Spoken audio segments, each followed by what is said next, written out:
You see, so there is a progression, and again, when I say the habit of resting in your nature is a tricky expression, because what is the unhabit of what we're talking about is the breaking the habit of being lost in your conditioning, because your watchfulness is your natural condition. Only paradoxically, there's no habit on being in your natural state, because the habit is the opposite. The habit is in being out of your marbles.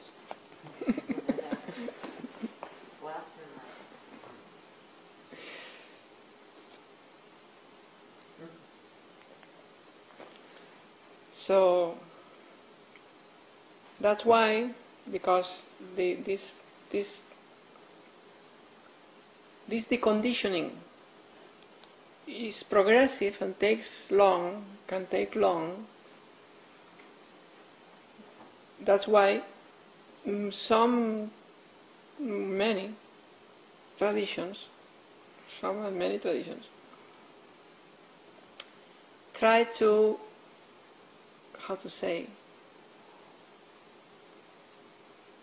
manipulate that process through techniques, through trainings, mindfulness trainings and so on.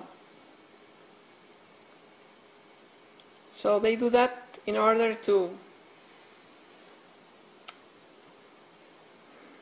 create a bridge between the conditioned mind, which is wild now in its own madness, and the liberated state of pure consciousness and beingness. Create a bridge made of conditioning, where this awareness can be trained or become the habit again, in a safest environment, in the safest psychological habitual environment. You get what I'm saying? So instead of training yourself in your natural state, in the middle of your madness or raw condition, this is two words, condition. Instead of trying that, which is what I teach actually, but it may look as difficult, or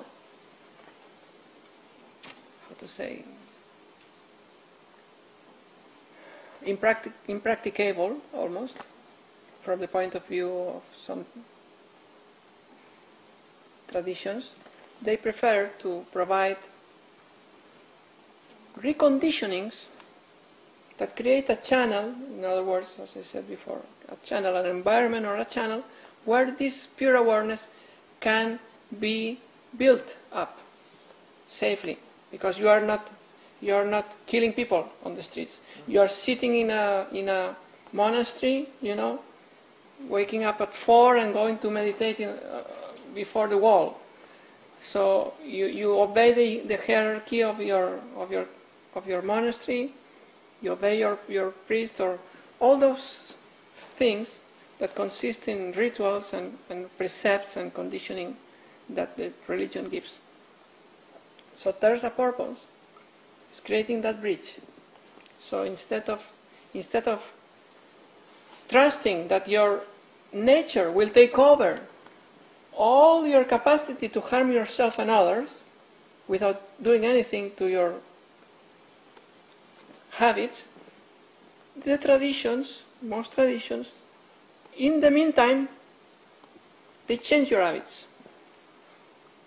But this is artificial, because these transformations of your habits don't liberate. Only your intelligence liberates. When it wakes up in the ground of your being.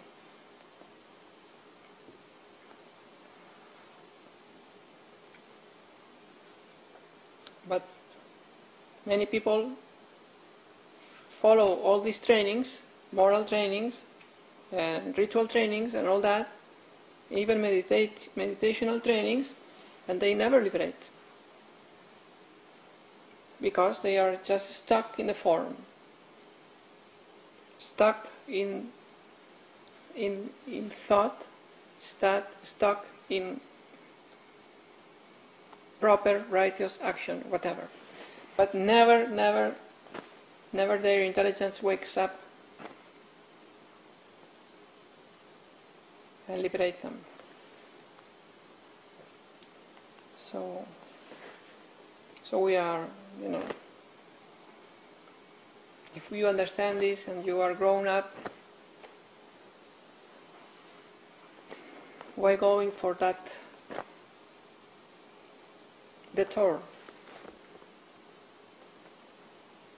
Just know, understand what is the source of liberation,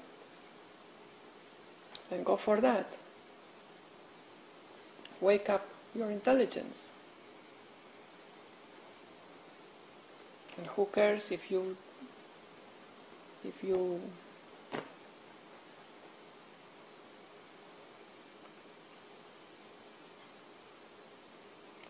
do or not do other things. Just to not go into details. Yes. Can you also call intelligence intuition? Yeah. Mm-hmm. And intellect is mind. Mm-hmm. Understanding is also... Understanding, the word understanding. Yeah, it's ambiguous word. It's also intellect and it's also mind. Yeah, They're in that it's both. Yeah, okay. Sometimes it refers to intellectual understanding, sometimes it's the understanding of the intelligence, which is more direct. Okay. But even when intelligence understands, that understanding is intellectual, it's temporary, it's made of words, so it becomes quickly degenerated into intellectual excrement. Immediately, as I said at the beginning, it becomes toxic. If it's not a medicine, then it's toxic. Cannot be both. So either it helps or you have to throw it away completely. Even if it from intelligence, right? So intelligence is prior and beyond understanding. Even its own enlightening understanding is temporary. What we are saying here is temporary. It serves to you to point to the right direction or not, then forget it.